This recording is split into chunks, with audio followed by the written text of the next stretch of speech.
Hey guys, in this video I will show you how to delete your workspace on InVideo AI. Alright, so let's begin with the video.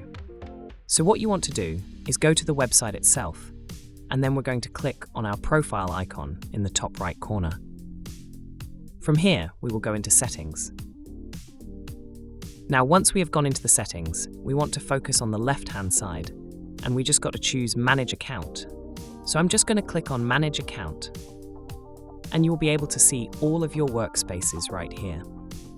If you want to delete your workspace, here to the side you can see the trash can icon.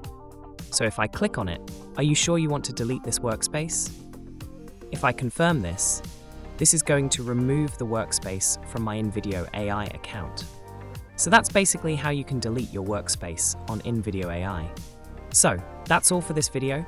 Consider subscribing if you find it helpful, and I'll catch you in the next one. Thanks.